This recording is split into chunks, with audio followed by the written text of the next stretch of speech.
What's going on, Sports Wars? This is Ryan with the RK Outpost and GeeksandGamers.com. And as the world begins to reopen in the aftermath of this COVID crisis, one of the things we so desperately want to know when it's returning are sports, because it's something we missed so dearly. Now, what form those sports are going to take, we're not sure, but all we know is we want something back, and the NBA is no exception.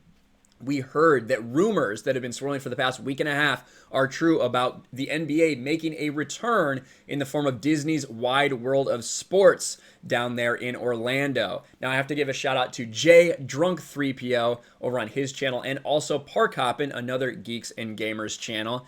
He told me about this about a week and a half ago. He was hearing from some of his sources at Disney World that Adam Silver and a bunch of NBA execs were down there talking to Disney people, trying to figure out exactly how this could work. And it turns out he was exactly spot on, because now it's coming public. NBA in talks to resume play at Disney's ESPN Wide World of Sports complex. Make sure you check out Drunk 3PO and Park Hoppin' in the description below.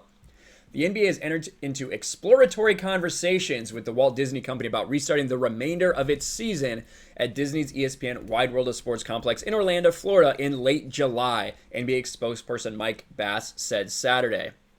The NBA, in conjunction with the Players Association, is engaged in exploratory conversations with Disney about restarting the 19-20 NBA season in late July. Now, that is a long delay, right? Usually the NBA season's over in June, near the end of June. That's when you usually have the NBA Finals going on. At Disney's ESPN's Worldwide Sports Complex in Florida as a single site for an NBA campus for games, practices, and housing. Now, there has been rumors scattered in about them doing kind of two different seasons, two different sites, one in Disney and one in Vegas. This looks like they're just considering the single site for Orlando.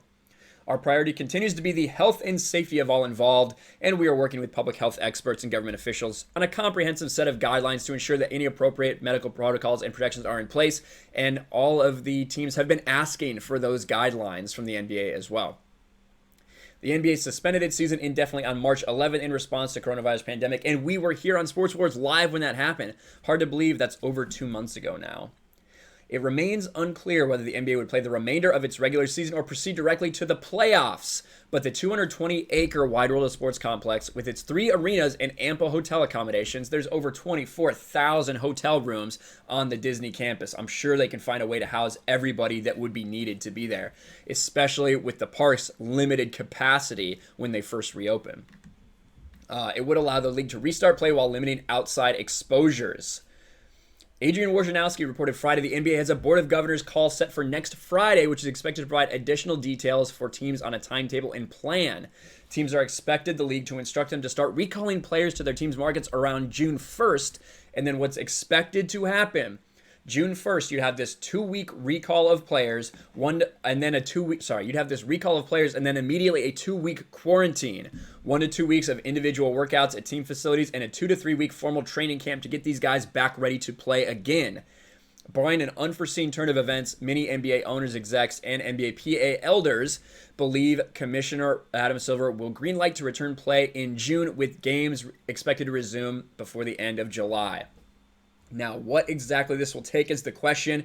We have heard rumors of all 30 teams taking part in this. We have heard rumors of, well, it's just going to be the people who win the season got interrupted. If you were in a playoff spot, it'll just be those 16 teams that go down there to play. We've heard a little in between, with maybe the top 20, top 22 teams, and the bottom ones having some kind of play-in event. We don't exactly know what form this is going to take, but it is at least a step in the right direction. I can say we basically know that if we see the NBA, it's going to be at Disney. It will be at the Wide World of Sports. It makes sense from a lot of perspectives. They do have the facilities. They even have some of their arenas already covered in glass if they needed that. I don't think fans are going to be there, unfortunately. I still think that will be the case. If it is, it'll be extremely limited and probably won't be allowed anywhere near the players, but I guess we will see how it happens. No specific word about fans, no specific words about how many teams will be involved, but the ball is rolling, and we can expect to see it probably in Orlando at the end of July. Let me know what you think about this. Again, shout out to Drunk 3PO for this inside information before it broke. Let us know what you think in the comments below. Smash the like button, subscribe to the channel, ring the bell for notifications, share this video out there, and I will talk to you later.